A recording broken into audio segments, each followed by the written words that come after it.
పరిశుద్ధుడైనటువంటి దేవ, స్తోత్రములు చెల్లించుకొనిస్తున్నాను. ఎందుకంటే నాకు జీవం ఇచ్చినావు, మా అందరికీ జీవం ఇచ్చినావు.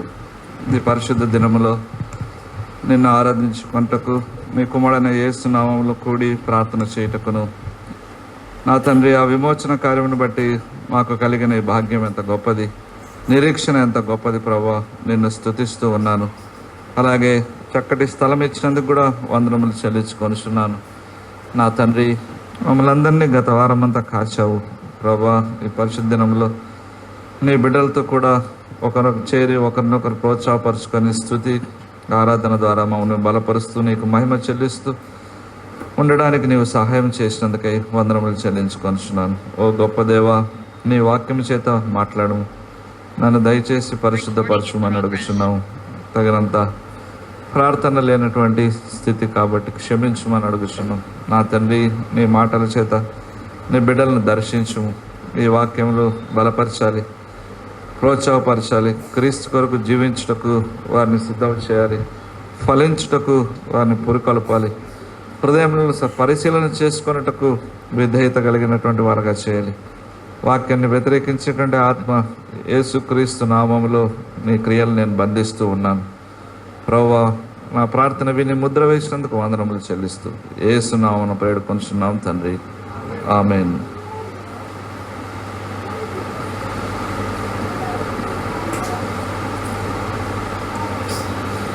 నేను మీకు బైబిల్ రీడింగ్ ఒకటి ఇచ్చాను, తర్వాత మెసేజ్ మారిపోయింది, నేనేం చేయలేను. లూకాసు వార్త 1వ అధ్యాయము 5వ వచనము, 6వ వచనము, 7వ వచనం. లూకాసు వార్త 1వ అధ్యాయము 5, 6, 7 వచనం. నేను చదువుతాను సిస్టర్. యూదయ దేశపు రాజు అయిన హేరోదు దినములలో అబియా తరగతిలో జకర్యా అనే ఒక యాజకుడును, అతని భార్య అహరోను కుమార్తెలో ఒకటి, ఆమె పేరు ఎలిజబెత్. వీరిద్దరూ ప్రభు యొక్క సకలమైన ఆజ్ఞల చొప్పున న్యాయ విధుల చొప్పునను నిరపరాధులుగా నడుచుకొనుచు దేవుని దృష్టికి నీతిమంతులైండ్రి. ఎలిజబెత్ గొడ్రాలైనందున వారికి పిల్లలు లేకపోయి, మరియు వారిద్దరూ బహుకాలము గడిచిన వృద్ధులయ్యారు. ఈ వాక్యం యొక్క అంశము మనము 2 విధాలుగా చెప్పుకోవచ్చు, ఎందుకంటే 2 భాగాలు ఇది ఉంటుంది. తల్లిదండ్రులు అన్న వాళ్ళు ఎలా ఉండాలి ఒక భాగం అయితే, రెండవది మనం రక్షణ పొందినటువంటి వ్యక్తులు ఎలా ఉంటారు. సో సూటిగా ఒక మాట చెప్పాలంటే this is a marks of a saved person. ఇక్కడ ఎలిజబెత్ తర్వాత జకర్యా బాప్తిస్మిచ్చు యోహాను యొక్క తల్లిదండ్రుల గురించి మాట్లాడుతున్నారు. ఒక కుటుంబం కట్టబడాలి అంటే తల్లి తండ్రి రక్షణ పొందిండాలి. ప్యూరిటన్స్ అనేటువంటి వారు 14, 15, 16 శతాబ్దాల్లో నివసించారు. ఇంగ్లాండ్ దేశంలో శ్రమలు వచ్చినప్పుడు వారి భక్తిని కాపాడుకోవడానికి చర్చ్ ఆఫ్ ఇంగ్లాండ్ వారి నియమాలకు కట్టుబడి భక్తి చేయాలన్నప్పుడు వారు వేరైపోతారు, నాన్ కన్ఫర్మిస్ట్ అంటారు. వారు అక్కడి నుంచి అమెరికా ప్రాంతానికి వస్తారు. ఉదాహరణ John Bunyan, James, Thomas Watson, తర్వాత జోనథాన్ ఎడ్వర్డ్స్ కూడా ప్యూరిటన్ కిందకే వస్తారు. చాలా ఖచ్చితంగా భక్తి చేసేటువంటి వ్యక్తులు. వాళ్ళు ఏమంటారంటే, మన ఇంట్లో ఒక బిడ్డ జన్మిస్తే వాడు తిరిగి జన్మించాల్సిందే అన్న. బిడ్డ జన్మిస్తే వాడు తిరిగి జన్మించాలంటే రక్షణ పొందాలి, అది వారి పట్టుదల. కాబట్టి ఒక పిల్లలు కుటుంబం కట్టబడాలంటే భార్యాభర్తలు ఇద్దరు రక్షణ పొంది ఉండాలి. ఇది నిర్లక్ష్యం చేయబడుతుంది కుటుంబాల్లో. రెండవది చూసినట్టయితే, పిల్లల్ని దేవుని భయములో పెంచాలి అంటే భార్యాభర్తలు ఇద్దరు, తల్లిదండ్రులు ఇద్దరు రక్షణ పొందాల్సి ఉంటుంది. తల్లిదండ్రులు ఒకరు రక్షణ పొందడము, తిప్పివేయబడని అప్పం అంటారు చూసినట్టు, ఒక పక్క కాలు ఉంటుంది, ఇంకొక పక్క కాలు ఉండదు. ఒకరు ఆ విధంగా ఉండి ఒకరు రక్షణ పొందకుండా లాగదీస్తూనే ఉంటారు, గడుపుతూనే ఉంటారు. పిల్లల పెళ్ళిడి వయసు వస్తుంది, ఎవరు గట్టోళ్ళో వాళ్ళ మాట నెగ్గుతుంది. That's all. ఆ పిల్లల లైఫ్ ఎలాగుంటుంది, వీళ్ళకంటే పెద్ద మెరుగ్గా ఉండదు. దీనికి కారణం ఏమిటి? తల్లిదండ్రుల రక్షణ పొందకపోవడం. సో మన పిల్లలు దేవుణ్ణి వెంబడించే విషయంలో తప్పిపోతున్నారు, ఫెయిల్ అవుతున్నారు. కారణం ఏమిటంటే వివాహం చేసుకునేటప్పుడు మనం ఎన్నుకునేటువంటి పార్ట్నర్ సరిగా ఉండడం లేదు. మనమంటే సరే భవిష్యత్ తరానికి చెప్తున్నాం అనుకోండి, లేకపోతే తప్పు వ్యవహారం పిచ్చి పిచ్చి పెళ్ళిళ్ళు చేసుకొని సఫర్ అవుతున్న వారి గురించి వారికి కూడా చెప్తున్నాను. ఇది పిల్లలు భక్తిలో పెంచబడకపోవటానికి కారణం రైట్ పార్ట్నర్ని సెలెక్ట్ చేసుకోకపోవడం. నేను భూతో దమ్మెట్టి చూస్తున్నా అంటారు మీరు. అంతకంటే పవర్ఫుల్ దేవుని ఆత్మ. నీకు వచ్చే పిల్ల ఎలాంటిదో, నీకు వచ్చే పిల్లగాడు ఎలా అంటాడో చూపించగలిగింది పరిశుద్ధాత్మ దేవుడు. ఇది మళ్ళీ నువ్వు సెలెక్ట్ చేసుకోవాలంటే మళ్ళీ నువ్వు భక్తి ప్రార్థన యవ్వన కాలంలో రక్షణ పొంది, వివాహం ముందే రక్షణ పొంది వివాహానికి సిద్ధపడాలి. ప్రారంభంలో రక్షణ నిర్లక్ష్యం చేసేవాళ్ళు, పెళ్ళైన తర్వాత రక్షణ పొందేవాళ్ళు చాలా ఇబ్బందులు పడాల్సి వస్తుంది. సో పార్ట్నర్ సరిగ్గా సెలెక్ట్ చేసుకోరు. తాన అంటే తందన ఉండొచ్చు, లేకపోతే ఆపోజిట్ పోల్స్ అయినా కూడా ఉండొచ్చు. బాటమ్ లైన్ ఏంటంటే పెళ్ళి వయసుకు వస్తున్నటువంటి అబ్బాయిలు అమ్మాయిలకు పెళ్ళి అయ్యే లోపల రక్షణ పొందాలి. పెళ్ళిడికి వచ్చే లోపల ప్రార్థన చేసుకుంటూ ఉండాలి. తప్పేం కాదు అలా చేసుకోవడం. మరి తల్లిదండ్రులు ఇద్దరు రక్షణ పొందిన తర్వాత కూడా పిల్లలు చెడిపోయినారే అని అనేవాళ్ళు ఉన్నారు. దానికి ఒక సమస్య ఉంది. బిల్లీ గ్రాహం అనే భక్తుడు గాలికి తిరిగినట్టు తిరిగి తిరిగి తిరిగి బలమైన సేవ చేస్తున్నాడు.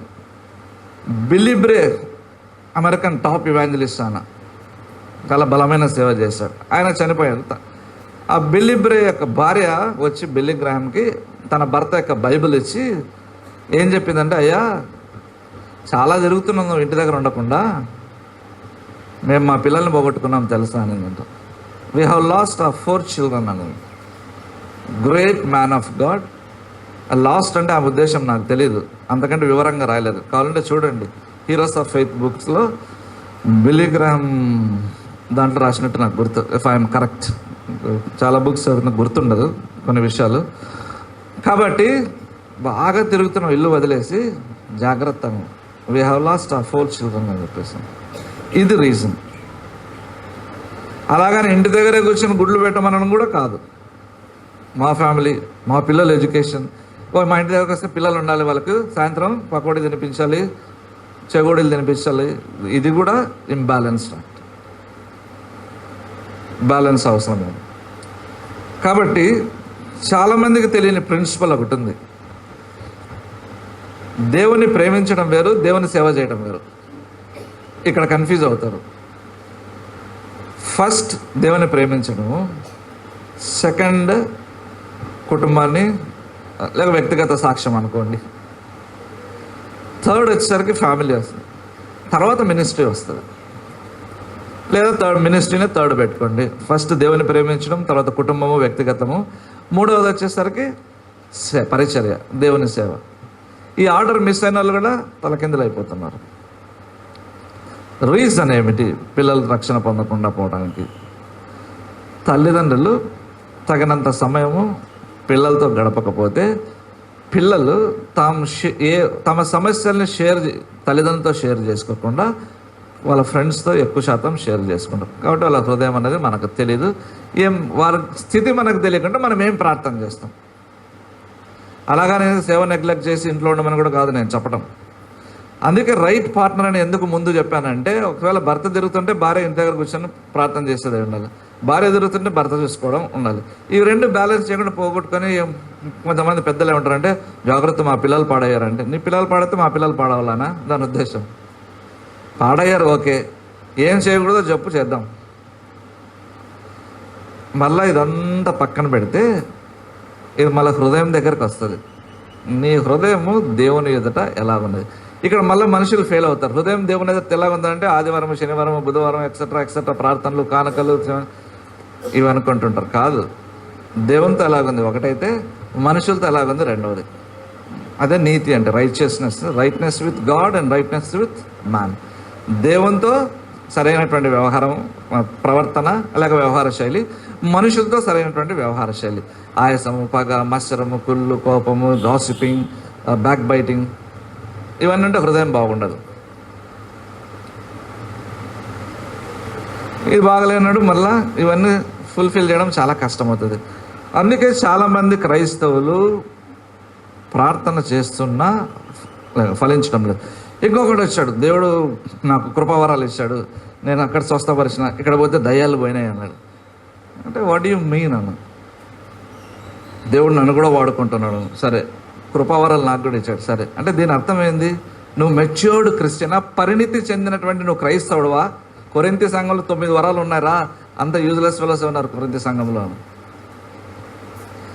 అంటే వాళ్ళు పరిణితి చెందకుండా నేను పౌలు వాడను, నేను అపోల్లో వాడను, నేను పేతురు వాడను, లేకపోతే నేను జీసస్ క్రైస్ట్, ఇది ఇంకా సూపర్ డైలాగ్, ఇంకా తిరిగే లేదా, నేను యేసుకు చెందిన వాడిని. సో మెచ్యూరిటీ లేకుండా ఆత్మలో, అంటే క్రీస్తు ఆత్మ కలిగిన వాడు తన తోటి వారితో ఎలా వ్యవహరించాలో తెలియనటువంటి వ్యక్తులు అక్కడ ఉండినా కూడా వాళ్ళ మధ్య 9 కృపావరాలు ఆపరేట్ అవుతున్నాయి. రక్షణ పొందితే కృపావరాలు దేవుడు ఇస్తాడు. మెచ్యూరిటీ మాత్రం ప్రాసెస్, ఒక్కొక్క మెట్టు ఎక్కుంటూ వెళ్ళాలి. నువ్వు దయ్యాలు కట్టి దీయాలు కడితే it doesn't mean that you are a spiritually more matured Christian. అక్కడ మిస్ అయ్యి ఏం చేస్తున్నాడంటే నేర్చుకోవటం అన్నటువంటిది తప్పిపోతుంది. తోటి వాళ్ళ దగ్గర నుంచి నేర్చుకోవటము, తోటి వాళ్ళని చెప్పింది అంగీకరించడం మిస్ అయిపోతాం. ఈ రీజన్ బట్టి కూడా ఫలం అనేది తగ్గిపోతుంది. అక్కడ వచ్చి సేవ చేయాలన్నాడు. ఏమిటి సేవ అంటే అన్న? అక్కడికి వెళ్ళాలి, మినిస్టర్ చేయాలి. నీ అంతరంగాన్ని కట్టుకోవడం వల్ల బాబు సేవ అంటే అన్న. నీ గురించి నువ్వు తెలుసుకో, నీకు అవసరమైంది ఏందో నువ్వు దేవుడిని అడుగు. నీవు చేసి అప్పుడు నీలో నుంచి వచ్చేదే సేవ అవుతుంది. కాబట్టి నువ్వు సేవ చేసి నీలో నుంచి వచ్చేదే సేవ. నువ్వు చేసేది సేవ కాదు, నీ హృదయంలో నిండిన దాన్ని బట్టి నువ్వు మాట్లాడతావు. కాబట్టి దీన్ని కరెక్ట్గా ఫిల్అప్ చేసుకో అని వాడికి చెప్పాల్సింది. ఇప్పుడు వాళ్ళు they have come to an understanding. లేకపోతే అక్కడ పరిగెత్తాను, నేను ఇక్కడ పరిగెత్తాను, నేను పిచ్చోని అంట వాళ్ళ దృష్టిలో. ఎప్పుడు కూర్చొని ఉంటావే అన్నాను. అందరు పిచ్చోని దగ్గరికి వస్తున్నారు, భూమి గుండ్రంగా ఉంది కాబట్టి, ఇది వాక్యానుసారమైంది కాబట్టి. పరిగెత్త అంటాడు దేవుడు, కూర్చోని కూడా అంటాడు. కాబట్టి రక్షణ అంటే ఏమిటి? పాపం యొక్క ఫలితం నుండి విడుదల పొందడం అనేటువంటిది theological definition. Deliverance from the penalty of sin. రక్షణ అంటే మరి పాపం యొక్క ఫలితం ఏంటంటే తెలుసు, మన మరణం అంటే నరకం అని. తర్వాత ఎందుకు ప్రజలు పాపము చేయడానికి భయపడటం లేదు? మనం పాపం చేయడానికి ఎందుకు భయపడటం లేదు? ప్రసంగి 7వ అధ్యాయము, ప్రసంగి 8వ అధ్యాయము 11వ వచనం. ప్రసంగి 8:11. దుష్క్రియకు తగిన శిక్ష శీఘ్రంగా కలగకపోవట చూచి మనుషులు భయం విడిచి హృదయపూర్వకంగా దుష్క్రియలు చేయుదురు. మరి ఇది బిలీవర్స్కు వర్తిస్తుంది, అన్బిలీవర్స్కు వర్తిస్తుంది. ఇక్కడ రక్షణ పొందని వారి గురించి మాట్లాడుతున్నాం. పాపం వాళ్ళ చేయటాన్ని బట్టి శిక్ష త్వరగా రాకపోవటాన్ని బట్టి మనుషులు ధైర్యంగా పాపం చేస్తున్నారు.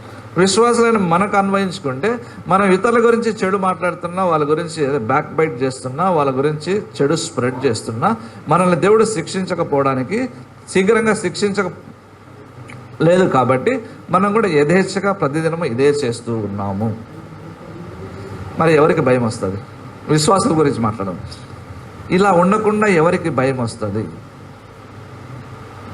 ఆత్మానుసారంగా ప్రార్థన చేసేవాడికి. ఒకటి, వాక్యం అర్థం అవటం ఒక ఎత్తు అయితే, వాక్యాన్ని బాగా అన్వయించుకునే, అంటే తనకు తాను అప్లై చేసుకునేటువంటి వ్యక్తులు ఇక్కడ భయపడతారు. ఎందుకంటే వాక్యంలో చెప్పింది ప్రతి ఒక్కటి కరెక్ట్, అది ప్రతి ఒక్కటి నెరవేరుతుంది. ఈ భయం ఉన్నాడు ఏం చేస్తాడంటే నోటిని కంట్రోల్ చేసుకోవడం మొదలు పెడతాడు. పర్ఫెక్షన్ ఏం లేదు, పరిపూర్ణత లేదు. కాబట్టి బిలీవర్స్ అయితే అలా చేస్తారు. రక్షణ పొందినటువంటి వ్యక్తులు వాళ్ళు దేన్ని లెక్క చేయరు. కొరింథీ పత్రిక మనం చదివినట్టు వీళ్ళు ప్రకృతి సంబంధమైన మనుషులు, న్యాచురల్ మ్యాన్. 1 కొరింథీ 2వ అధ్యాయము 14వ వచనంలో ఉంటుంది. ప్రకృతి సంబంధమైన మనుషులు దేవుని ఆత్మ లేనివారు కాబట్టి వారు దేవుని తృణీకరిస్తారు, వాళ్ళకి ఏమీ అర్థం కాదని రాసుకుంటూ వచ్చాడు పౌలు. కాబట్టి దేవునికి విరోధంగా పనిచేస్తున్నాము, దీనికి శిక్ష ఉంది, దీని ఫలితం అనుభవిస్తుందని అనే గ్రహింపే లేకుండా బ్రతుకుతున్నారు. ఎందుకంటే శిక్ష ఏమీ రావటం లేదు. తర్వాత మన స్థితి ఎలాగుంది? ప్రసంగి 7వ అధ్యాయము 20వ వచనం. ప్రసంగి 7:20. పాపము చేయక మేలు చేయుచుండు నీతిమంతుడు భూమి మీద ఒక్కడైనను లేడు. ఇది మన స్టేట్. రక్షణ పొందనటువంటి వారు. ఒక వ్యక్తితో నాకు ఆర్గ్యుమెంట్ స్టార్ట్ అయింది, వివాదం. అంటే ఫ్రెండ్లీగానే డిబేట్ చేస్తున్నాం. హిందూ కుర్రాడు, వాళ్ళ ఫ్యామిలీ బ్యాక్గ్రౌండ్ కొంచెం క్రిస్టియన్ టచ్ ఉంది. నేనేమి ఎవరికేం తప్పు చేయనండి, సాధ్యమైనంత వరకు మేలు చేస్తా, మేలు చేయకపోతే నేను సైలెంట్గా ఉంటాను. అదే పాయింట్ మీద ఆర్గ్యూ చేస్తూనే ఉన్నాడు. నేనన్నా మరి మా బైబిల్ ఇలా చెప్తుంది, మేలు చేయవాడు ఒక్కడు లేడు, అందరూ తప్పిపోయారు అంటే ఏమో నాకు తెలియదండి అన్నాడు. రెండోది చెప్తుంది బైబిల్, మనం మన స్వభావమే పాప స్వభావము, స్వాభావికంగా స్వార్థం లేకుండా ఒక వ్యక్తికి మనం మేలు చేయము అని చెప్పాల్సి వస్తుంది. అప్పుడు సైలెంట్ అయ్యాడు. సో నేను మంచి చేస్తాను, నేను ఎవరికి హాని చేయను, నేను నష్టమేం చేయను అని అనుకునే వాళ్ళు కూడా చాలామంది ఉన్నారు. కానీ బైబిల్ ఏం చెప్తుంది? నీ స్థితి ఇదిరా అంటుంది. 14:2-3 వచనములు, కీర్తనలు 14:2-3 వచనములు. వివేకం కలిగి దేవుని వెతుకువారు కలరేమో అని యెహోవా ఆకాశం నుండి చూచి నరులను పరిశీలించెను. వారందరూ దారి తొలగి బొత్తిగా చెడి ఉన్నారు, మేలు చేయు వారెవరనూ లేరు, ఒక్కడైనను లేడు. ఇది మన పరిస్థితి. వివేకము అంటే మంచి చెడులు గ్రహించలేనటువంటి స్థితి. ఇది చేయొచ్చా, ఇది చేయకూడదు, చేస్తే నష్టం ఉంటుందా, ఇది గ్రహించిన స్థితి. ఎందుకు వివేకం రావడం లేదు? బైబిల్ ఒకటి లేదు, నెక్స్ట్ దేవుడు బోధించడం లేదు. మరి ఇవి రెండు ఉన్నా ఇంకొక కొరత ఉంటే వివేకం రాదు. ఏమిటంటే నేర్చుకునేటువంటి స్వభావం. కొంతమందికి స్వాభావికంగా అది ఉండదు. మరి దాన్ని ఎలా చేస్తాడు దేవుడు? నేర్చుకునే విధంగా దారిలోకి తెచ్చుకుంటాడు. నేర్చుకునే విధంగా దారిలోకి తెచ్చుకుంటాడు. ఒక రక్షణ పొందినటువంటి వ్యక్తి యొక్క చిహ్నాలు ఎలాగుంటాయి? పలానా వ్యక్తిని మేము రక్షణ పొందాడు అని ఎలాగ అనుకోవచ్చు? గలతీ పత్రిక 6వ అధ్యాయము 4వ అధ్యాయము 6వ వచనం. గలతీ 4:6.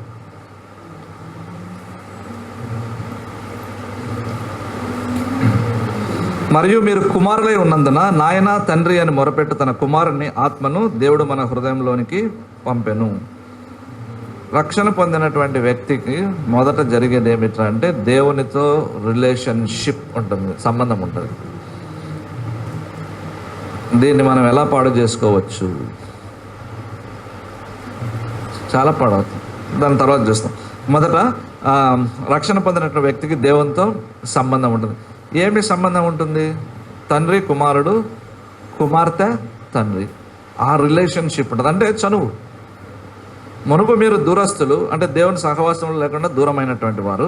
ఇప్పుడు మిమ్మల్ని క్రీస్తు తండ్రితో సమాధానపరచాన్ని బట్టి, మీరు రక్షణ పొందడాన్ని బట్టి మిమ్మల్ని దగ్గరగా చేశాడు. సో చనువు వచ్చింది. అందుకే 1 యోహాను పత్రిక 2వ అధ్యాయంలో మీలో ఎవడైనా పాపం చేసినట్లా యేసుక్రీస్తును ఉత్తరవాది తండ్రి యొద్ద మనకున్నాడు, ఆయన మన కొరకు ప్రార్థన చేస్తాడు. ఇలా తప్పు చేశాడు, ఈ పాపం చేశాడు, పొరపాటు క్షమించమని.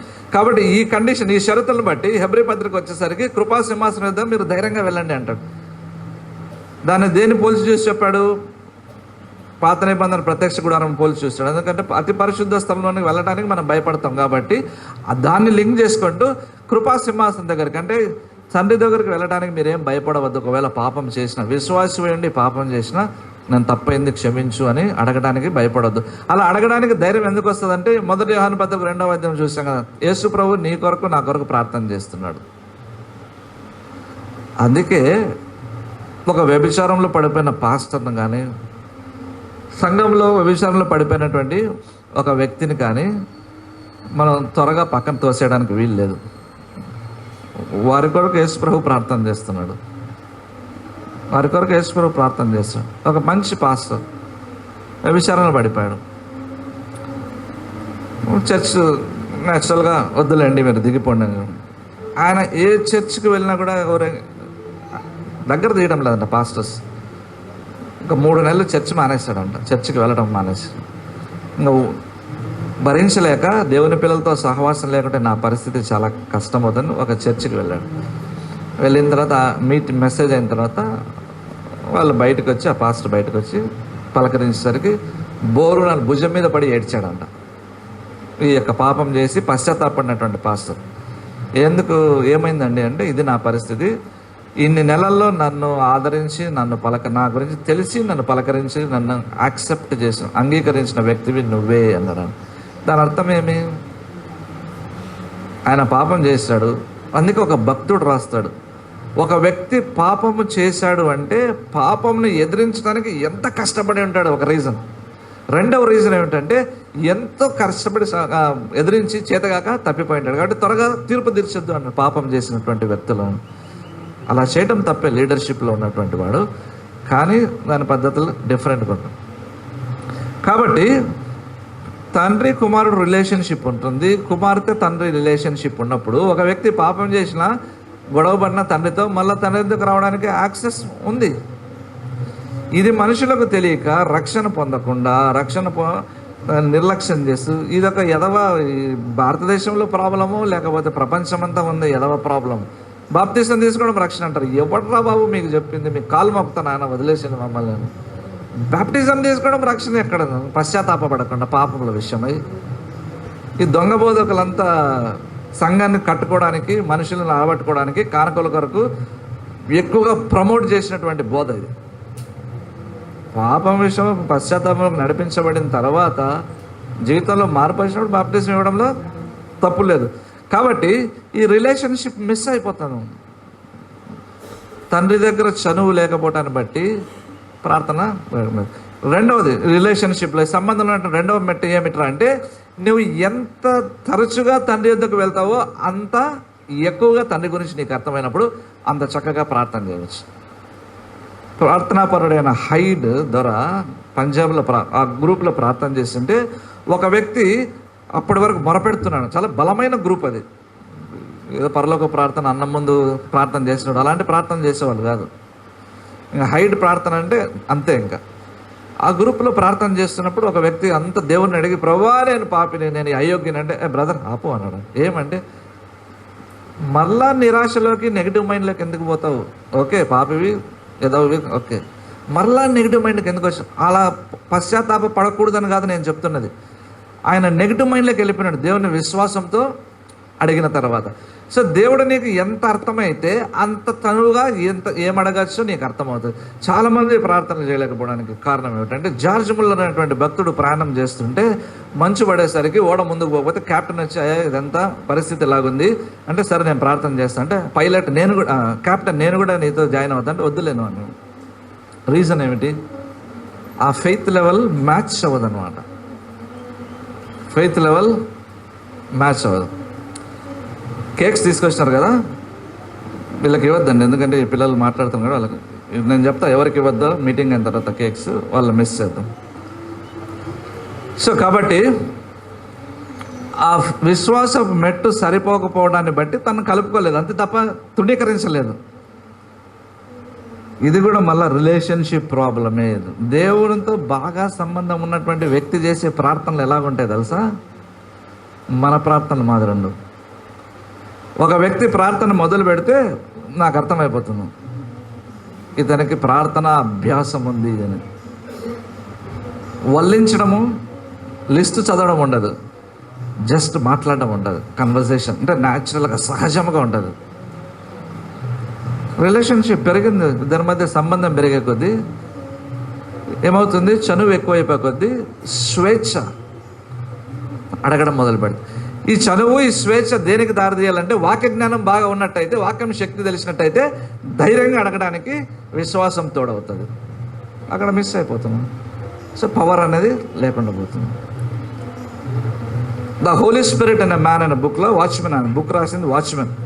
రీస్ హావెల్స్ తర్వాత same pattern of life style ఆయన దాంట్లో చూసి ఆశ్చర్యపోయిన, ఇది కావాలని ఎవడన్నా వెటకారంగా రాశాడా, నిజంగా ఈయన ఉన్నాడా అని. ద హోలీ స్పిరిట్ అనే మ్యాన్ అని వాచ్మెన్ ఆయన ఆథర్ అనుకుంటా. ఆయన ఆయన ఆయన ప్రార్థన లెవెల్ అలాగే ఉంది. రీస్ హావెల్స్ అలాగే ప్రార్థన చేశాడు, ఎగ్జాక్ట్గా ఆయన అలాగే ప్రార్థన చేశాడు. పరిశుద్ధాత్మ దేవుడు ఏం చేయాలో చెప్తున్నాడు. సరే, ఆయన బుక్లో ఏమని రాశాడంటే, నేను ఎందుకు చెప్తున్నాను అంటే, కొన్ని విషయాలు మనం ప్రార్థన చేయలేం. ఈ ఏరియాని బాగు చేయి ప్రభా, రౌడీలు ఉన్నారు, గంజా బ్యాచ్ ఉంది, బ్లేడ్ బ్యాచ్ ఉంది, కత్తి బ్యాచ్ ఉంది, ఇంకా రకరకాల బ్యాచ్, ఊరగాయ బ్యాచ్లు అన్నీ ఉంటాయి. ఇలాంటి వారి కొరకు ప్రార్థన చేయం మనం. చేస్తారా? చేయరు, తప్పేం కాదు. వీళ్ళు ఎంతమంది చేస్తారో తెలియదు. వీళ్ళు నిజం చెప్తారు కానీ ఆ బెంచ్ల మీద, చైర్ల మీద నిజం చెప్పలేరు. ఎందుకంటే మనకేమైనా సిగ్గుపోతుందేమని. తప్పేముంది? అవేర్నెస్ లేదు, చేయలేదు. దేవుడు మాట్లాడిన తర్వాత చేస్తాం. అలాగున్నప్పుడు పరిశుద్ధాత్మ దేవుడు స్పష్టంగా మాట్లాడుతున్నాడు. అసలు మిమ్మల్ని పెట్టిందే ప్రార్థన చేయడానికి అన్నాడు. నేను పెట్టిందే ప్రార్థన చేయడానికి. నువ్వు ఇలాగుంటే ఎలాగా అంటే, ఆ బుక్ చదువుతుంటే దేవుడు మళ్ళీ నాతో మాట్లాడుతున్నాడు. అవును, కొన్ని ఏరియాస్లో ప్రజల యొక్క దుష్టత్వం, రాజకీయ నాయకులు నీతిమంతులు కావాలని ఎంతమంది ప్రార్థన చేస్తారు? ఒకసారి చేతని చూస్తాం. నీతి గల రాజకీయ నాయకులు మాకు కావాలని ప్రార్థన చేసిన వాళ్ళు కొద్దిమంది ఉన్నారు, చాలామంది చేయొచ్చు. ఎందుకంటే నమ్మకం కుదరటం లేదు కాబట్టి. రాజకీయ నాయకుల్లో నీతి కలిగి ఉంటారనే నమ్మకం, అన్నిటికీ ఇక్కడే లింక్ ఉంది. రక్షణ పొందినటువంటి వ్యక్తికి దేవునితో సంబంధం అనేటువంటిది ఉంటుంది. పౌలు అపోస్తల కార్యం 9వ అధ్యాయము 9-11 వచనములు. అపోస్తల కార్యం 9:9-11. అతడు 3 దినములు చూపు లేక అన్నపానం ఏమీ పుచ్చుకొనకుండెను. అతడు ప్రభువా ఇదిగో నేనున్నాను అనను. అందుకు ప్రభు నీవు లేచి తిన్నదన్నబడిన వీధికి, అంటే 11వ వచనం, వెళ్ళి యూదా అనువాని ఇంట తార్సోడైన సౌలు అనువాని కొరకు విచారించుము, ఇదిగో అతడు ప్రార్థన చేయుచున్నాడు. 9వ అధ్యాయంలో సౌలును దేవుడు మొత్తుతాడు. 9వ వచనంలో 11వ వచనంలో అననీయ దేవుడితో మాట్లాడుతున్నాడు. వెళ్ళు అననీయ అంటే, అబ్బా నేను ఆయన దగ్గరికి వెళ్ళను అన్నాడు. వెళ్ళు, వాడు ప్రార్థన చేస్తున్నాడు అన్నాడు. అది రక్షణ పొందిన తర్వాత యూట్యూబ్ షార్ట్స్ కాదు కానీ ప్రార్థన చేయడానికి మైండ్ రావాలి. ఇది జరగటంలా ఇప్పుడు. ఏం వెళ్ళిపోయాడా దేవుడు మన మధ్య నుంచి అనిపిస్తుంది. వెళ్ళిపోయాడా అని గోకాల్సిన అవసరం ఏమంది ప్రార్థనకి రావడానికి? బ్రదర్ మా అమ్మాయి పెళ్ళి అనంటే తప్పకుండా వస్తాం సిస్టర్, హెల్ప్ చేయాలా? ఏమన్నా వచ్చి హెల్ప్ చేయాలా? ఇంకా నేను పాట పాడాలి. నా పేరే తెలియని ప్రజలు ఎందరో ఉన్నారు అని పాట పాడాల్సి వస్తుంది. ఎవరు నిద్రపోవడం లేదు కాబట్టి పాడడం లేదు. పెంతెకోస్తు సభల్లో నిద్రపోతున్న లేపడానికి పాటలు బాగా పాడుతుంటారు. కాబట్టి అతను ప్రార్థన చేయించున్నాడు అను అది ఇమ్మీడియట్ ఎఫెక్ట్, ఇన్స్టెంట్గా. దేవునాత్మ మనలో వస్తేనే ప్రార్థన అనేది స్టార్ట్ అవ్వాలి. మరి ఆర్డర్ ఎందుకు మిస్ అవుతుంది? అంటే రక్షణ పొందినటువంటి వాళ్ళు ఈ ప్రార్థన బిల్డ్ చేసుకోవడానికి, సహవాసం కట్టుకోవడానికి ఇంపార్టెన్స్ ఇవ్వకుండా ఎక్సెట్రా స్టడీస్ ఎక్సెట్రా పోతుంటే అలా స్టడీస్లో పెద్ద ఎక్సెల్ అవ్వటం లేదు, ప్రార్థనలో జీరో అయిపోతున్నాం. వర్క్స్ ఎక్కువైపోయి కొన్ని బేసిక్స్ ఫాలో అవ్వాల్సిందే. ప్రార్థన రక్షణ పొందిన తర్వాత కొద్దిగా స్థిరపడేంత వరకన్నా బలంగా ప్రార్థన చేయాల్సిన అవసరం. విశ్వాసం ఒక మెట్టు పెరిగే కొద్దీ ఆత్మీయ గర్వం వస్తుంది. దురభిమాన పాపం నన్ను ఏలని ఎక్కుము 19వ కీర్తనలు. అది ఏమవుతుందిలే, ఇట్స్ ఓకే ఫైన్. ఏమవుతుందిలే, నేను చాలా మంచి పని చేసిన, చేయి పెట్టాడు నా పుట్టలో ఏలెడితే నేను కుట్టనాన్ని చిన్నప్పుడు నేర్చుకున్నాను, చూసిన పట్టుమని లేచిపోయాడు. అంటే మన దృష్టిలో మంచి దేవుని దృష్టిలో దేవుని మంచి కాకపోవచ్చు. అందుకే బెవింగ్టన్ బుక్లో ఒక బుక్ రాశారు, ప్రార్థన జీవనంలో. మన ఎదుట ఉన్న 10 మార్గములు 9 దేవుని మార్గములు కాకపోవచ్చు, ఒక్కటే దేవుని మార్గమై ఉండవచ్చు. దాన్ని ప్రార్థన ద్వారా కనుక్కో అంటాడు. అలాంటప్పుడు మన దృష్టిలో మంచి దేవుని దృష్టిలో మంచి అవుతుందా? అవ్వకపోవచ్చు, అవ్వచ్చు. కాబట్టి రక్షణ పొందిన వెంటనే ప్రార్థన చేస్తున్నాడు. అది సైన్, సిమ్టమ్ అంతే. జ్వరం వస్తేనే ఒళ్ళు కాలుతుంది, నీరసం వచ్చేస్తుంది, సిమ్టమ్. అది లేకుంటే ఏం లేదు బాగున్నావే అంటారు. సో నువ్వు ప్రార్థన చేయని క్రైస్తవుడు అయితే పరిస్థితి ఏమిటి? కొంతమంది ఏమంటారు, మేము బాగా ప్రార్థన చేసాం, ఇప్పుడు ప్రార్థన చేయలేకపోతున్నాం. ఎందుకు బాగా ప్రార్థన చేసి ప్రార్థన చేయలేకపోతున్నావు అంటే నువ్వు దేవుని ఆత్మను దుఃఖపరిచావు. నువ్వు దుఃఖపరిచిన విషయం కూడా నీకు ఎందుకు తెలియదు అంటే వాక్యం జ్ఞానం లేదనమాట.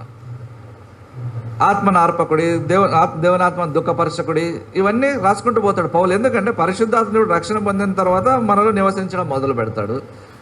ఈ ఆత్మను దుఃఖపడే విధమైన ప్రవర్తన, ప్రార్థనాహీనత, ఒకరోజు చేస్తే ఇంకొక రోజు చేయకపోవటము, అయిష్టంగా చేయటము, లేకపోతే మొక్కుబడిగా చేయటము, భార్య పిలిచిందా లేక భర్త పిలిచాడు కాబట్టి చేయటము, ఇలాంటివన్నీ చేస్తున్నటువంటి వ్యక్తులు ప్రారంభంలో బాగుండి తర్వాత ప్రార్థన జీవితంలో తగ్గిపోతుంది. వీళ్ళు ప్రార్థన జీవితంలో తగ్గిపోయిన తర్వాత పరిస్థితి ఎలా ఉంటుందంటే తాము తీసుకునే డెసిషన్స్ స్పిరిచువల్ డెసిషన్స్ అనుకుంటారు. దాన్ని వాక్య పెరుగులో చెక్ చేయండి,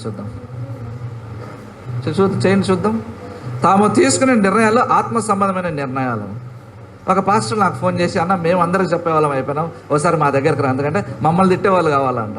తిట్టేవాడిని మా దగ్గర కనిపిస్తున్నానా? ఆ తిట్లు మానేశారు బాబు, అందరు నన్ను తిట్టారు, ప్రసంగం ఇట్లా చేస్తున్నావు అంటే ఆ తిట్లు మానేయాల్సి వచ్చింది. రైట్ పర్స్పెక్టివ్ అనమాట. అది చెప్పడం అయిపోయింది, నాకే కరెక్షన్ అవసరమైంది, ఎందుకంటే చాలా తప్పులు చేస్తున్నాము అన్న ఉద్దేశంతో మాట్లాడుతున్నాడు. కాబట్టి ఎందుకు ప్రార్థన చేయాలి? అది ఆత్మలో ప్రార్థన చేయాలి. ప్రార్థన పరుడికి విజ్ఞాపనకర్తకు డిఫరెన్స్. మనం ఎవరం విజ్ఞాపనకర్తలు కాదు. ప్రభు ఆ మెట్టుకు మేము రీచ్ అవ్వగలమని చాలాసార్లు అనుకుంటుంటాం. విజ్ఞాపనకర్త జయం వచ్చేంత వరకు ప్రార్థన చేస్తాడు. రెండవది ఏమిటంటే దేవుని చిత్త ప్రకారం ప్రార్థన చేస్తాడు. దేవుడు బయలుపరుస్తాడు. ఆత్మ చాలా కష్టమైనటువంటి పని. మీకు Rees Howells the Holy Spirit and man book చదివితే ఆ విజ్ఞాపనకర్త యొక్క డిఫరెన్సెస్ బాగా తెలుస్తాయి. కాబట్టి నువ్వు ఇంట్లో మరి ప్రార్థన చేస్తూ ఉన్నావా?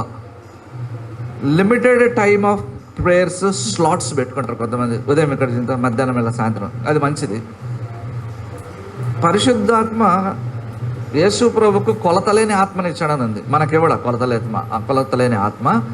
మరి దేవుని ఆత్మ మనల్ని తన స్వాధీనంలో ఉంచుకునే కొద్దీ, దాని యొక్క మన వెలుగు అధికమయ్యే కొద్దీ, ఆత్మ మనల్ని కంట్రోల్ చేయడం ఎక్కువ కొద్దీ పరిమితితో కూడినటువంటి సమయాల్లో మాత్రమే ప్రార్థన చేయడానికి ప్రేరేపిస్తాడని అనుకుంటున్నావా? లేదు, చెడా ప్రార్థన చేస్తూనే ఉంటాడు. ఎందుకు ప్రార్థన చేయాలి అని చూసుకున్నట్టయితే, ఎవరైనా అవసరంలో ఉన్నప్పుడు అతని కొరకు ప్రార్థన చేయడానికి ఎవరికి ఇన్ఫార్మ్ చేయాలని దేవుడు విచారించినప్పుడు, ప్రార్థన చేసే వాళ్ళకి అనుకున్నప్పుడు వాళ్ళని ప్రేరేపిస్తాడు. ఇన్ని ఆధిక్యతలు ఉన్నాయి, మరి నేను ప్రార్థన చేయలేను అంటే. బ్రదర్ ఆండ్రూ గాడ్ స్మగ్లర్ పుస్తకాలను బైబిల్ స్మగుల్ చేసుకుంటూ ఈ కమ్యూనిస్ట్ దేశాల్లోకి, బైబిల్ బ్యాన్ చేసిన దేశాల్లోకి వెళ్తున్నటువంటి వ్యక్తి. ఆయన దేవుని సేవకు వెళ్దాం అనుకున్నప్పుడు జర్మనీలో హాలండ్ ఆ ప్రాంతంలో ఒక గ్రూప్ ఉండేదన్నమాట. జస్ట్ ఒక 10-15 మెంబర్సే కూర్చొని ఉంటారు. వాళ్ళు ఏం లేదు, వచ్చి కూర్చొని దేవునితో వాళ్ళు మాట్లాడుకుంటూ ఉంటారంట. చూసే వాళ్ళకి పిచ్చోళ్ళ మాదిరి ఉంటారు. సడన్గా కూడా వచ్చి దేవుడి మాట చెప్పాడని చెప్తాడు. అలాగా ఆ గ్రూప్ లీడర్ ఒకసారి ఆండ్రూస్ దగ్గరకు వచ్చి, నువ్వు కారు నేర్చుకో, దేవుడు నీకు కారు ఇస్తాడండి అన్నాడంట. నా కెపాసిటీ ఏంది, నా స్టేటస్ ఏంది, నా కారు ఏంది అన్నాడంట. వెళ్ళిపోయాడు ఆయన. నేర్చుకున్నా లేదు తెలియదు, గుర్తులేదు. తర్వాత ఆయన కాంట్రాక్టర్, ఆల్మోస్ట్ ఒక ఆత్మీయ తండ్రి మాదిరి ఉంటాడు. ఆయన దగ్గరికి వెళ్తే ఫోక్స్ వ్యాగన్ బీటిల్స్ ఇప్పుడు ఉందో లేదా, అది పాతకాలంది. ఆ బీటిల్ ఇచ్చి చేతికిచ్చి తీసుకుపోసే ఒకసారి షాక్ తిన్నాడు. ఎప్పుడో చెప్పాడు దేవుడు. అంటే దాని అర్థం నేనేం చెప్తున్నానంటే, ఈ ఆధిక్యతలు పోగొట్టుకుంటాం ప్రార్థన చేయని వారం అయితే, ఆత్మలో ప్రార్థన చేయని వారం అయితే. చాలామంది సేవకులు అక్కర్లో ఉన్నప్పుడు దేవుడు నాతో మాట్లాడతాడు. ఏం ప్రభువా బ్యాంక్ ఉందా నా దగ్గర అనుకుంటా కొన్నిసార్లు. మాకు తెలియదు అన్నట్టుకుంటాడు దేవుడు. పంపించాల్సిందే కానుకలు, ఎంతనో పంపించుకున్నావు. 500 పంపిస్తావు, 1000 పంపిస్తావు, ₹1,00,000 పంపిస్తావు, నాకు సంబంధం లేదు. ఆ బ్రదర్కి ఫోన్ చేస్తాం, ఏం బ్రదర్ ఎలాగున్నారు, ఏంది మీరు కష్టాల్లో ఉన్నారంటే, అవునన్నా. ఏమైందంటే 2 days ఫాస్టింగ్ ఉండి డబ్బు కొరకు ప్రార్థన చేస్తున్నా అంటే, తీసుకోరా నాయన అని చెప్పి ఇచ్చేసి వచ్చినాం. నా జోబి ఖాళీ అవుతుంది, వాళ్ళ జోబి నిండుతూ ఉంటుంది. దేవుడికి అది దట్స్ ఆల్, అంతే. ఎవడు తన పిల్లలు లేక ఇంకొకరు ఎవరైనా అవసరంలో ఉంటే వాళ్ళ దగ్గరికి మనుషులు పంపడానికి, లేక వాళ్ళని ప్రార్థన చేయించడానికి, వాళ్ళ కొరకు ప్రార్థన చేయడానికి ఎవరు ప్రార్థన చేస్తారో దేవుడు ఎత్తుకోవాల్సి వస్తుంది. అలాంటి వ్యక్తి నువ్వే అయితే నువ్వు చాలా గొప్ప గొప్ప ప్రత్యక్షతలు, అనుభవాలతో నడిపించబడతావు. సో ఆ ప్రార్థన నిర్లక్ష్యం చేస్తాం. ఇంతమంది బ్రదర్ ఆండ్రూ గురించి ఎందుకు చెప్పానంటే, అది దేవుని పిల్లలతో కలిసి ప్రార్థన చేయటంలో ఉన్నటువంటి బ్యూటీ. ఆ weakest faith can hold on to God, strong God అన్నాం. మన విశ్వాసం బలహీనమైనప్పటికీ కూడాను థామస్ వాట్సన్ రాశాడు, బలమైనటువంటి దేవుణ్ణి పట్టుకోగలదు లేక ప్రభావం చేయగలదు. మన ఫెయిత్ ఇంతే అనుకోండి, still it can influence God, అంటే దేవుణ్ణి కదిలించగలదని దాని ఉద్దేశం.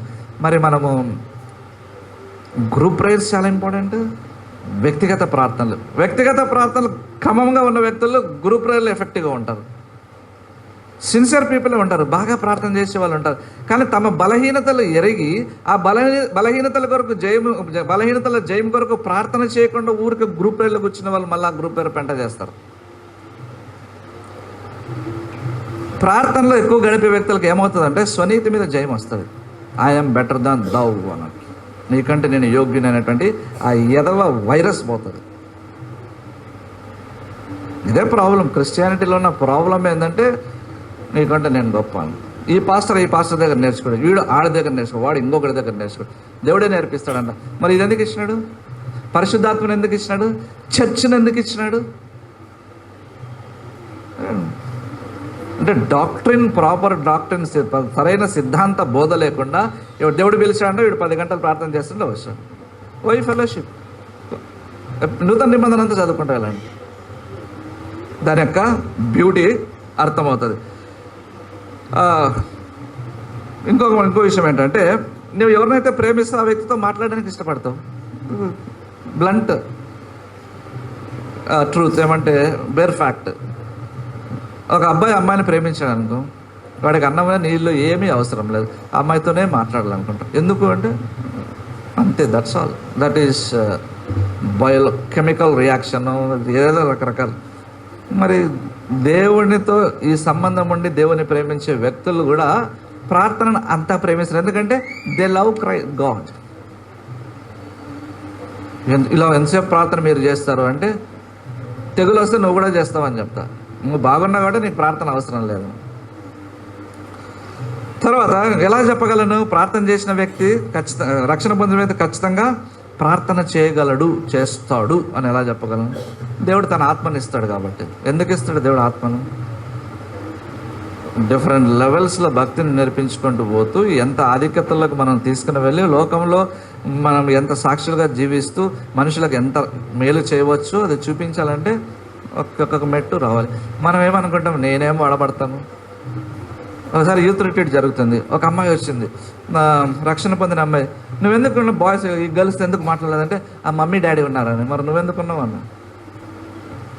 నువ్వు రక్షణ పొందావు, మంచి జాబ్ చేస్తున్నావు, నువ్వు మాట్లాడితే ఆ పిల్లలకి ఇన్ఫ్లుయెన్స్ ఉంటుందని. సింపుల్ ట్రూత్ అంటే ఐఎమ్ నాట్ ఫిట్ అంకుల్ అంటారు. ఎవ్రీబడి ఈజ్ మిస్ ఫిట్, అది కరెక్ట్. వాక్యం తెలియకపోవటాన్ని బట్టి, వాక్యం గ్రహించకపోవటాన్ని బట్టి మనుషులు వెనక్కి వెళ్తున్నారు. నువ్వు ప్రసంగం చేయాల్సిన అవసరం లేదు.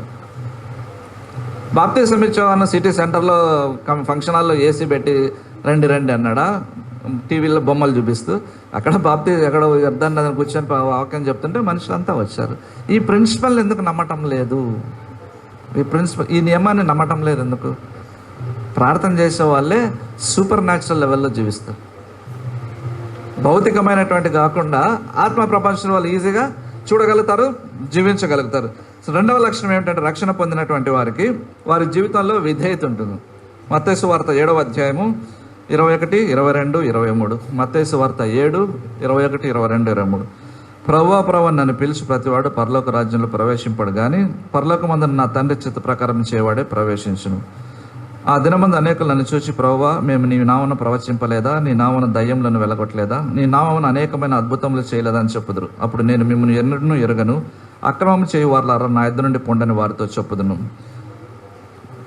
స్పర్జన్ భక్తుడు ఏమన్నాడంటే, క్రైస్తవానికి పునాది విధేయత, సమర్పణ అన్నాడు. Foundation to the Christianity is obedience and consecration అన్నాడు. విధేయత కావాలి, సమర్పణ కావాలి. దేవుడు ఆదమ్మను సృష్టించిన తర్వాత నా మాట విని ఈ చెట్టు యొక్క పండు తినొద్దన్నాడు. అంటే విధేయత కోరుకున్నాడు, ప్రేమను కోరుకోలేదు. అక్కడ నన్ను ప్రేమించండి అనలేదు. నూతన నిబంధనకు వచ్చేసరికి మీ దేవుడిని యెహోవాను ప్రేమించాలి అని చెప్తున్నాడు. కాబట్టి ఫస్ట్ కపుల్ని, దంపతులను సృష్టించిన తర్వాత ఆయన కోరుకునేది విధేయత. విధేయత ఎంత ప్రాముఖ్యమైనది ఎలా తెలుస్తుంది అంటే, ఫీల్డ్లోకి దిగి ఎదురు దెబ్బలు తిని దేవుని మేలు పొందాలి అంటే దేవుడు చెప్పినట్టుగానే నడుచుకోవాలి అని అర్థమైనప్పుడే. అంతవరకు విధేయత అంటే ఏం తెలియలేదు. మాకు ఆశీర్వాదం లేదు, మేము బాగుపడడం లేదంటే చెక్ చేసుకో, ఒబీడియన్స్ లేదు. బండగా చెప్తున్నా, విధేయత లేదు. మా పిల్లలు నా మాటే వినరు అని, నువ్వు దేవుని మాటే వినవు. That's all. చెక్ చేసుకో ఒబీడియన్స్ యొక్క మెజర్ ఎంత ఉందో. ఒక రోజులో విధేయత లేచిపోతామా మనం? కాదే, అది కూడా అభ్యాసమే. ఒక్కొక్క మెట్టే రావాల్సింది. విధేయత ఉంటే విశ్వాసం ఉంటుంది. దీన్ని వేరుపరచడానికి వీలు లేదు, వేరుపరచలేము. ఒకసారి ఒక భక్తుడు ఏం చేశాడు, ఈయనే వాచ్మెన్ గురించి మాట్లాడుతున్నా, హోలీ స్పిరిట్ అన్న మ్యాన్. చెప్పులు కొన్నాడు, పెద్దగా అయిపోయాయి చెప్పులు. దేవుడే అన్నాడు, పలానా చర్చికి వెళ్ళి వాక్యం చెప్పన్నాడు.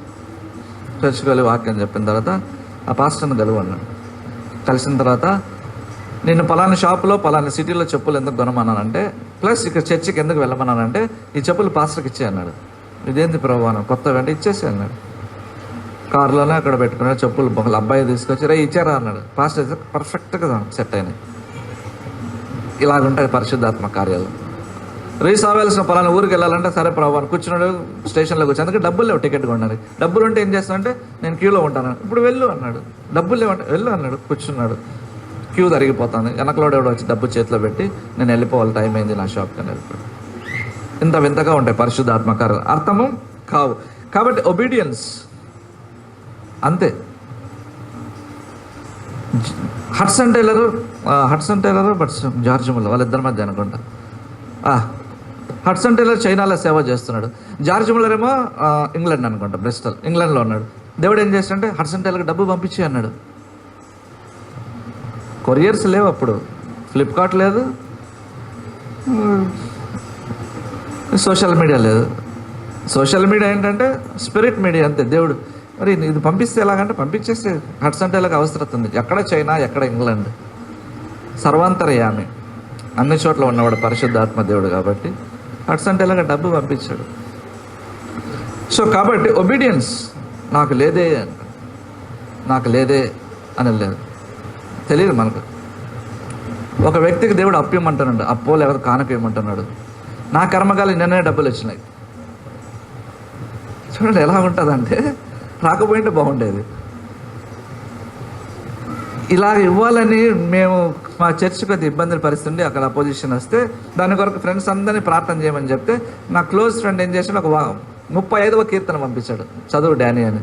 ఆ 35వ కీర్తనలో నీతిమంతులు అప్పు ఇచ్చుదురు, వారి పిల్లలు బలేదు.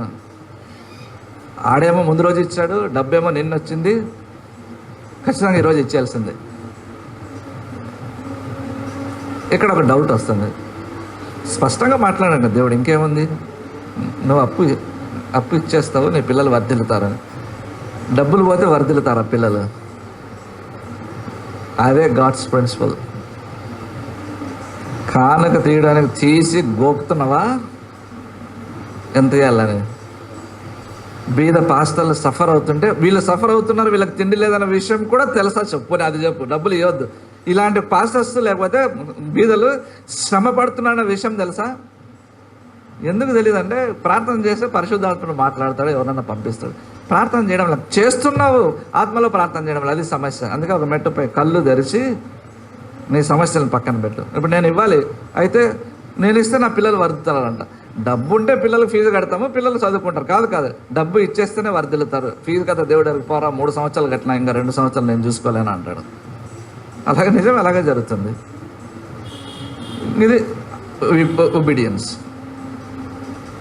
ఇలా కాకుండా నేను ఇలాగ వచ్చి చర్చిలో ఇట్లా తిరిగి ఇట్లా చూసుకుంటే ఏం ప్రయోజనం, పిచ్చోడు అనుకుంటారు. అంతే కదా. దేవునితో సంబంధం లేదు. భర్త మాట వినని ఆడవాళ్ళు ఎంతమంది వచ్చి ప్రార్థన చేస్తారు తలల మీద ముసుగులు వేసుకొని. లేలే, అక్కడే ఫెయిల్ అయినావు, యూనిట్ టెస్టే ఫెయిల్ అయినావు, ఇంక మళ్ళీ సెమిస్టర్కి ఆడబోతాము. ఏం కదా, భర్తకు లోబడు మా తల్లి, తర్వాత మాట్లాడదాం భక్తి గురించి. అందుకే 10 ఆజ్ఞలు వద్దులే బాబు, చాలా ఎక్కువ ఉన్నాయి. నన్ను ప్రేమించు, నీ పొరుగు అని ప్రేమించని యేసు ప్రభు కట్ చేసినాడు, ఎడిట్ చేసుకున్నాడు. సో కాబట్టి క్రైస్తవ్యానికి కావాల్సింది ఒబీడియట్. అన్న నాకు విశ్వాసం లేదు అన్నాడు ఒకడు. అన్న నాకు పరిశుద్ధత లేదు అన్నాడు ఒకడు వచ్చి. నాకు పరిశుద్ధత కావాలి. నీ మొహం విధేయత లేదు అన్న. పరిశుద్ధత వస్తే విధేయత రాదరా? విధేయత వస్తే పరిశుద్ధత వస్తుందని మనకి ఈ ఆర్డర్ తెలియదు. పరిశుద్ధత లేదు కాబట్టి నేను బాగలే అనుకున్నాడు. నువ్వు ఫస్ట్ మాటే వినవరా బాబు, ఇంకా పరిశుద్ధత గురించి ఏమి మాట్లాడతావు అని. 1 యోహాను పత్రిక 2వ అధ్యాయము 4-6 వచనములు. అంటే దేవుడు ఈ కార్యాలు చేసే వాళ్ళని అది ఇదంటే ఇదంతా నాన్ సెన్స్ అన్నాడు. నాకు ఇష్టమైన నువ్వు చేస్తున్నావా లేదంట. దాన్ని ఎక్స్ప్లెయిన్ చేయడం లేదు. నెక్స్ట్కి వచ్చేస్తున్నావు. 1 యోహాను 2:4-6లో ఆయన ఎరుగున్నామని చెప్పుకొని ఆయన ఆజ్ఞలు గైకొన్నాడు వాడు అబద్ధికుడు, వానిలో సత్యం లేదు. ఆయన ఎందు నిలిచి ఉన్నాడని చెప్పుకున్నవాడు ఆయన ఎలాగో నడుచుకున్నాను అలాగే తాను నడుచుకున్న బద్దుడై ఉన్నాడు. మనము ఆయన ఎందు ఉన్నామని దీనివల్ల తెలుసుకొనిచున్నాము. సో ఊరికి చెప్పడం అనవసరం. యేసుప్రభు ఎలా చేశాడో అలా చేయండి అని. అందుకే అజిత్ ఫెర్నాండో ఒక బుక్ రాశాడు, జీసస్ డ్రివెన్ మినిస్ట్రీ అని. టాప్ మ్యాన్ ఆయన. అజిత్ ఫెర్నాండో ఎలాగుంటాడంటే ఫస్ట్ క్లాస్లో ఏసీ, ఎకానమీ కాదు బిజినెస్ క్లాస్లో దిగి 5 స్టార్ హోటల్లో బ్రేక్ఫాస్ట్, ఇంకొక స్టార్ హోటల్. అలా కాదు, శ్రీలంక యూత్ ఫర్ క్రైస్ట్ నేషన్కి డైరెక్టర్ ఆయన. ఆయన ఎలాగుంటాడంటే ఎయిర్పోర్ట్లో తిన్నాడు డబ్బులు వేస్ట్ అని. ఎయిర్పోర్ట్ బయటకు వచ్చి చిన్న బండ్లు చిన్న దాంట్లో టిఫిన్ చేసిపోతారు. ఎందుకంటే ఎయిర్పోర్ట్లో 150 రూపీస్ కాఫీ లోపలికి వెళ్తే, బయట కొంచెం 50 రూపీస్ ఉంటుంది. డౌన్ టు ఎర్త్, తన ప్రజలతో, తన ఆర్గనైజేషన్ వాళ్ళతో కలిసి ఫీల్డ్స్లోకి వెళ్ళిపోయి నడుస్తూ పోతున్నాడు. పోలీసు వాళ్ళు అరెస్ట్ చేసినప్పుడు పోలీస్ స్టేషన్ ముందు కూర్చునేవాడు. అలాంటి వ్యక్తి రాశాడు ఆ పుస్తకాన్ని. One of the good writers. ఆయనతో అపాయింట్మెంట్ లేకపోతే ఆయన ప్రీచింగ్ అపాయింట్మెంట్ తీసుకోవాలంటే 3 years వెయిట్ చేయాల్సి ఉంటుంది. సో ఆయన ఆ బుక్ రాశాడు, ద జీసస్ డ్రివన్ మినిస్ట్రీ. యేసు ఎలా చేశాడో అలాగ సేవ చేయడం. ఎలా చేశాడు చెప్పండి? యేసు ప్రభు సమరయశ్రీ యేసు ప్రభు దగ్గరికి వెళ్ళిందా? యేసు ప్రభు సమరయశ్రీ దగ్గర వెళ్ళాను. మన మినిస్ట్రీ ఎలాగంటే ఫోన్ చేసి, హలో బ్రదర్ ఉన్నారా మీరు? లేవరు, నేను ఇప్పుడే నంది కావాలంటే ఉంటే వద్దాం అనుకున్నాను. అది మన మినిస్ట్రీ. ఎక్కడి నుంచి సంపాదిస్తారు మీరు ఆత్మలు? ఫోన్లు చేసి పోయేవాళ్ళు. మీకు చేపలు దొరుకుతాయా? చేపలు ఫోన్ చేస్తే దొరుకుతాయా? మా వాళ్ళు అట్ట చేయాలి, గవర్నమెంట్ ఫోన్ పెట్టారా అన్న. ఏమంటే పనికి మళ్ళాడా, నీవు ఫోన్ చేసి వాడెందుకు ఉంటాడు? నా చీకటి వాడు వెళ్ళిపోతాడని. పోవాలి అంటే వాడు లేకపోతే నీకేమొచ్చింది నష్టం? పెట్రోల్ తప్ప అన్న. ఏం చేస్తున్నావు? గాలికి తిరిగేవాడు, నువ్వు మంచి పని చేయాలి. ఫోన్ చేస్తే వాడు అంటాడా? వాడు ఉన్నా కూడా లేడు అంటాడు. సమరయశ్రీ కూడా ఇలాంటిది అవుతుంది కాబట్టి ఆయనే డైరెక్ట్గా వెళ్ళాల్సి వచ్చింది. ఇది జీసస్ డ్రివన్ మినిస్ట్రీ. మళ్ళీ ఎవరి దగ్గరికి వెళ్ళాడు యేసు ప్రభు? సింపుల్ పీపుల్ దగ్గరికి వెళ్ళాడు. అంటే సామాన్యమైన ప్రజలు. సింపుల్ అంటే తెలివిలేని వాళ్ళు కాదు. బైబిల్లో తెలివిలేని వాళ్ళకి కూడా సింపుల్ పీపుల్ అంటే సామాన్యులను అప్రోచ్ అయ్యాడు. ఎందుకంటే వాళ్ళని ఎవరు అప్రోచ్ అవ్వరు. వాళ్ళ మినిస్ట్రీ వాళ్ళ గురించి ఎవరు పట్టించుకోరు కాబట్టి. ఈ మినిస్ట్రీ, ఈ లెక్కలు, ఈక్వేషన్స్ మిస్ అయిపోయాయి. ఇప్పుడు మినిస్ట్రీస్ చూడండి అలాగున్నా మీకు అర్థమవుతుంది. అదే అంటున్నాడు, ఆయన ఎలాగో నడుచుకొనో అలాగే నడుచుకున్న బద్ధులమై ఉన్నాము. ఒబీడియన్స్. ఎందుకు అనేక మంది మన మధ్య రక్షణ పొందకుండా వచ్చి గుదిబండలు అయిపోయి లాస్ట్కి నాకు కూడా అంత తెలుసు అంటున్నారు. 20 ఏళ్ళ నుంచి చేసిన బాప్తీసం ఏం పోయేది ఉంది నీకు అంట. మనము ఎర్లీ స్టేజెస్లో వాళ్ళ కొరకు భారంతో ప్రార్థన చేసి డీల్ చేయకపోవటాన్ని బట్టి వాడు మేకై కూర్చున్నాడు. ఇవి సమస్యలన్నీ వస్తున్నాయి. కాబట్టి విధేయత అవసరం అంటాడు. రక్షణ పొందావా? ఒబీడియన్స్ ముఖ్యం. జాక్పన్ చక్కటి మాట రాశాడు. యేసు ప్రభు బాప్తీసం తీసుకుంటున్నప్పుడు ఏమన్నాడంటే, తండ్రి ఈయన నా ప్రియకుమారుడు, ఈయన యందు నేను ఆనందించున్నాను. సేవ చేశాడా? సేవ చేయకముందు తండ్రి యేసు ప్రభుని మెచ్చుకున్నాడు. ఇప్పుడు ఆలోచించండి. బైబిల్ చదవడం అంటే అలాగండి, బ్యూటిఫుల్ ఇన్సైట్ అది. సేవ చేస్తే మెచ్చుకోవడం కాదు, సేవ చేయకముందే తండ్రి మెచ్చుకోవడం. ఎందుకు?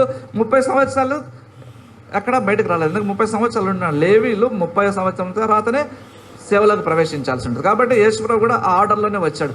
సో 30 years తల్లిదండ్రుల మాట వింటూ లోబడి ఉండి తన తండ్రి టైమింగ్లో బయటకు వచ్చాడు. కాబట్టి ఈయన నా ప్రియ కుమారుడు, ఈయన యందు నేను ఆనందించుతున్నాను. అది వాక్యానుసారమైనటువంటి జీవిత నియమావళి. దాచుకోవడానికి మనుషులు ఇష్టపడంలా, బహిరంగంగా కనపరుచుకోవడానికి ఇష్టపడదు. ఎన్ని వ్యూస్ వస్తే వాడు అంత గొప్పడంట. మరి ఉపవాస ప్రార్థన ప్యూర్ శుద్ధం నీకు వచ్చే 10,000 మంది ఎంతమంది వస్తారు? ఎవడు రాడు. ఇదన్నీ గాలికి కొట్టుకొచ్చిన దుమ్మే.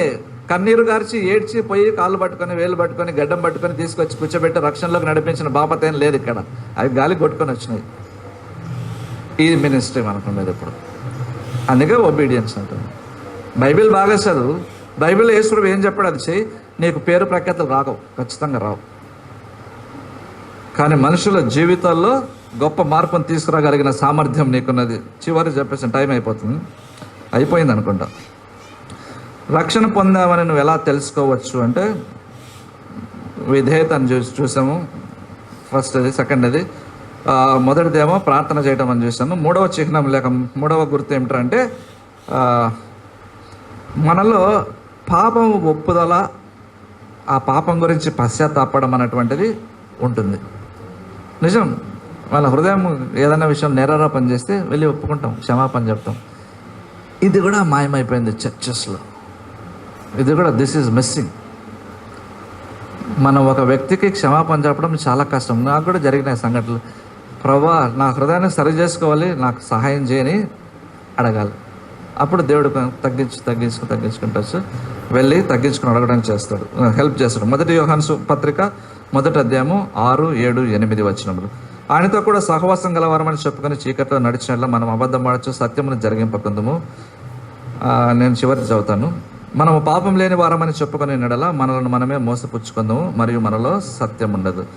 కాబట్టి రక్షణ పొందినటువంటి వ్యక్తి హృదయాన్ని సరి చేసుకోవడానికి ప్రాముఖ్యత ఇస్తాడు. ఫెలోషిప్ ఫౌండేషన్స్ నుంచి ఉగ్గుపాలతో నేర్పించబడినది, అది పోయింది. అందుకే మనలో చాలామంది చేసే ప్రార్థనలో సరుకు ఉండదు, పసే ఉండదు, ఎప్పుడు ఒకటే ప్రార్థనే, ఫ్రెష్నెస్ ఉండదు. స్పిరిట్ ఫీల్డ్ ఆత్మతో నింపబడినటువంటి వ్యక్తులు చేసే ప్రార్థనలో రమ్యత ఉంటుంది, మాధుర్యం ఉంటుంది, ఎదుటి వ్యక్తిని కదిలించగలదు. వీడు నెక్స్ట్ ఏం చేస్తాడో అర్థం కాదు, ఏం పదాలు పలుకుతాడో అర్థం కాదు. That is spirit field life. అది ఎలా వస్తుంది? ఒబీడియన్స్ వస్తుంది. నెక్స్ట్ రోజు ఇంట్లో కూర్చొని దేవునితో సరిగ్గా సమయం గడిపితే వస్తుంది. చేసిన రికార్డ్ చేద్దాం ప్రార్థన, ఈసారి సాటర్డే వస్తే రికార్డ్ చేస్తాం, నెక్స్ట్ టైం కూడా రికార్డ్ చేస్తాం. దాదాపుగా సేమ్ రెప్యుటేషన్ ఉంటుంది. అదేం తప్పు పట్టడం లేదు, మార్చుకోమని చెప్తున్నా. ఎలాగ మార్చుకోవచ్చు? దేవునితో దగ్గర సంబంధం కలిగినప్పుడు మార్పు చాలా ఈజీ. మన ప్రార్థనా కూటాల్లో పవర్ ఉన్నప్పుడు వాళ్ళు రాలేదు వీళ్ళు రాలేదు అనాల్సిన అవసరం లేదు. దేవుని ఆత్మ ప్రేరేపించి తీసుకొని వస్తాడు. ఇదే అనుభవాలతో కూడినటువంటి భక్తి. ఫెలోషిప్ బిగినింగ్లో ఉండింది, ఇప్పుడు ఎక్కడ భూతద్దం వేస్తే కూడా కనపడదు. ఎందుకంటే ప్రార్థన చేసే వాళ్ళు లేరు కదా, ప్రార్థన చేసే వాళ్ళు లేరు. రోషం కలిగిన వాళ్ళు అసలే లేరు. ఫీనహాస్ మాదిరి అందరూ బిజీగా ఉన్నామని అంటుంటారు. కాబట్టి పాపం ఒప్పుకోకుండా మనం ఉండడానికి లేదు. ఒక అబ్బాయికి కల్వరి మార్గం బుక్ ఇచ్చాను, కల్వరి రోడ్. ఏం రాశాడని. అవును, భాషలు, స్వస్థతలు, కృపావారాలు కాదురా బాబు, కావాల్సింది శాంక్టిఫికేషన్ అన్న. ఒక మనిషి పరిశుద్ధపరచబడడం చాలా ప్రాముఖ్యం. ఇది మిస్ అయిపోయింది. పవర్ గురించి చూస్తున్నారు తప్ప పరిశుద్ధత గురించి తక్కువ మంది ఆలోచిస్తున్నారు. మనం పాపం లేని వారం అని చెప్పుకుంటే మనం మోసపుచ్చుకుంటాం. అంటే మనం పాపమే 24 hours ఒప్పుకోమని కాదు దీని ఉద్దేశం. ఒకవేళ పాపం ప్రవేశిస్తే దాన్ని తీసివేసుకుందాం, పోరాడదాం. మనము ఫలించడం లేదు, ప్రార్థనలో సంతోషించడం లేదు, మన ప్రార్థన ఇతరులను కష్టం నుంచి విడిపించలేదంటే ఖచ్చితంగా నువ్వు భ్రమపరిచే ఆత్మచేత పట్టబడి నువ్వు మోసపోతున్నావు. నీకు యాక్టివిటీస్ ఉండవచ్చు, ఫ్రూట్ ఉండదు. యాక్టివిటీస్ ఉండవచ్చు, ఫ్రూట్ ఉండదు. లాస్ట్ థింగ్, దేవుని పిల్లల్ని ప్రేమిస్తాం. ఇది బలమైనటువంటి గుర్తు. ఏమిటంటే రక్షణ పొందిన వ్యక్తిని దేవుని పిల్లలతో ఎక్కువ కలిసి ఉండడానికి ఇష్టపడతాం. అది 1 యోహాను పత్రిక 3:15 ఉంటుంది. సహోదరుని ద్వేషించేవాడు నరహంతకుడు, ఏ నరహంతకుని యందు నిత్యం ఉండదు. లాస్ట్ థింగ్ చూసినట్టయితే రక్షణ పొందినటువంటి వ్యక్తి జీవితంలో నుంచి ఫలం వస్తుంది. ఏ రూపాయినా ఉండొచ్చు. నువ్వు మంచి ప్రార్థన పరుడు ఉండొచ్చు, నువ్వు నీకు కానుకలు ఇవ్వడం ఉండవచ్చు. గివింగ్ అనేది గిఫ్ట్ కూడా. గిఫ్ట్కు, వరానికి తర్వాత స్వాభావికంగా మనలో ఉన్న జాలికి డిఫరెన్స్ ఏంటంటే, గిఫ్ట్ ఎలాంటిదంటే ఫలానా వ్యక్తి అవసరం ఉన్నాడంటే టక్కుమని తీసి ఇచ్చేస్తుంది, నాకుందా లేదా అని ఆలోచించారు. It's voluntary. గిఫ్ట్ ఉన్న వాళ్ళు అలాగ ఉంటుంది గివింగ్. దాంట్లో ఫలించవచ్చు, పరిశుద్ధతలు పెరగవచ్చు, ఒబీడియన్స్ పెరగవచ్చు, ఆత్మలు తీసుకురావడం జరుగుతుంది. డిఫరెంట్ ఏరియాస్లో ఫ్రూట్ అనేది కనిపిస్తుంది. ఇవి ఏవీ లేకపోతే రక్షణ గురించి డౌట్ పడాల్సిన ఒక విషయం అయితే, రక్షణ పొంది ఫలించడం లేదని పరిశీలన చేసుకోవాల్సింది ఇంకొక కోణం అన్నమాట. సో కాబట్టి ఆత్మఫలం ఏమిటంటే ప్రేమ, సంతోషం, సమాధానం, దీర్ఘశాంతం, దయాలత్వం, మంచితనం, విశ్వాసం, సాత్వికం, ఆశా నిగ్రహం. ఇవి గలతీ 5:22. ఇవి ఎవరు అడగరు, ప్రభా నాలో వృద్ధి చెయ్యి అని ఎవరు అడగడం లేదు. ఎందుకంటే ఇది ఉంటే ఎవరు పట్టించుకోరని మనుషుల ఉద్దేశం. పవర్ అన్న ఫైర్ అంట. హైదరాబాద్లో ఏం చేసినాడంటే ఒకడు వచ్చి పాస్టర్ గారికి వచ్చి, అన్న మేము చర్చి కట్టుకున్నాము రావాలి ప్రార్థన చేయండి. చర్చి కాదు, ఇల్లు కట్టుకున్నాం ప్రార్థన చేయాలంటే ఆయన ప్రార్థన చేస్తాడు, lord let the fire come down lord అని. ఒరే దుర్మార్గుడు, ఇల్లు కట్టుకుంటే ఫైర్ ఏందిరా పై నుంచి కిందికి వచ్చేది అని ఈడు భయపడుతుంది. ఇంక మా ఫ్రెండ్ అడు ఏందని అట్లా ప్రార్థన చేస్తుంటే, ఫైర్ అంటే కాల్ చేసేది కాదు బాబు, ఆయన ఉద్దేశం భయపడద్దు అన్నాడు. సో ఫైర్ నీళ్ళు ఇవి కాదు, పక్కన పెడదాం. అది ఉంటుంది, ఫైర్ ఉంటుంది, నిప్పులు అన్నీ ఉంటాయి, ఇస్తాడు దేవుడు. ఆ శక్తి డిఫరెంట్. ఆర్ స్టాన్లీ ఏం రాస్తాడంటే, నీకు వరములు ఉంటే నీకు ఫలములు కూడా ఉండాలంటాడు. Gifts of the Spirit should go hand in hand with fruit of the Spirit అన్నాడు. ఇది కావాలి, అది వద్దు అంటారు. అందుకే మన సంఘాల్లో బేలమకాలు, పేలమకాలు, ఆమ్దం తాగిన మొహాలు ఎందుకుంటాయంటే they are not filled with love. ఎవరినైనా ప్రేమించడానికి మనకు శక్తి లేదు, ఎవరినైనా నిందించడానికి అయితే ఉంది. That's the greatest thing. ప్రేమించడం కష్టం, దూషించడం ఈజీ. పాపం చేయడం చాలా సులభం. నేను నీతో పాపం చేయను అని చెప్పడం చాలా కష్టం. సో ఇప్పుడు మీకు ప్రశ్న ఏమిట్రా అంటే, నీలో లక్షణాలు ఉన్నా లేదా పరిశీలన చేసుకో. ప్రార్థిస్తాడు, విధేయత చూపుతాడు, తన దేవుణ్ణి ప్రేమిస్తాడు, మన దేవుని పిల్లల్ని ప్రేమిస్తాడు, తర్వాత ఫలిస్తాడు. క్రైస్తవుడు పాపము ఒప్పుకుంటూ ఉంటాడు, హృదయాలు దాచుకోడు. ఈ 5 లక్షణాలు రక్షణ పొందిన వ్యక్తుల్లో కనిపిస్తాయి. సో వీటన్నిటికీ పునాది మళ్ళీ కుటుంబంలో పడతారు. అందుకే భార్యాభర్తలు రక్షణ పొందిన వాళ్ళు ఉండాలి, తల్లిదండ్రులు రక్షణ పొందిన వాళ్ళు ఉండాలి, పిల్లలకు అనువైన వాతావరణం ఇవ్వాలి, పిల్లలకు వాల్యూస్ నేర్పించాలి. అక్కడి నుంచే స్పిరిచువల్ జాయింట్స్ అనేది బయటకు వస్తారు. ప్రార్థన చేసుకుందాం. ప్రేమ కలిగినటువంటి వాడా, మాతో మాట్లాడే దేవా, మమ్మల్ని బలపరిచేటువంటి వాడా, స్తోత్రములు స్తుతులు చెల్లించుకొనిస్తున్నాం. మా తల్లిదండ్రుల భక్తి నాకు మేలు చేసింది, కానీ విధేయత చూపించకపోతే నేను కొట్టుకొని పోయి ఉండేవాడని. రక్షణ పొందుటకు నన్ను తండ్రి నీ వైపు చూడడాన్ని బట్టి నన్ను దర్శించావు, బాగు చేసావు. ఇలాగ అనేక మంది పిల్లలకు చక్కటి తల్లిదండ్రులు ప్రార్థన చేసేవారు ఉన్నారు. మరి వీరు రక్షణ పొందారు కొంతమంది, చాలామంది గర్ల్స్ విధేయత కలిగిన వారై పరిశుద్ధాత్మ చేత నింపబడి నడిపించబడుతూ ఫలించగలిగినటువంటి వారుగా చేయము. ప్రార్థనా పరులుగా చేయము. రక్షణ పొందినటువంటి వ్యక్తులతో నువ్వు మాట్లాడము. ప్రొలాంగ్ చేస్తూ ఉన్నారు ప్రభా. అలాగే పరిశుద్ధుడు రక్షణ పొంది ఫలించకుండా అలాగా స్టాగ్నేట్ అయిన వారిని దర్శించు, వారి కన్నులు తెరువు, వారిని నీ బిడ్డలుగా చేసుకున్నావు. వారు ఫలించినట్లుగా వారికి విధేయతను దయచేయము. ఈ వాక్యమునకు ముద్ర వేయమని యేసుక్రీస్తు నామములో ప్రార్థిస్తున్నాను తండ్రి, ఆమేన్.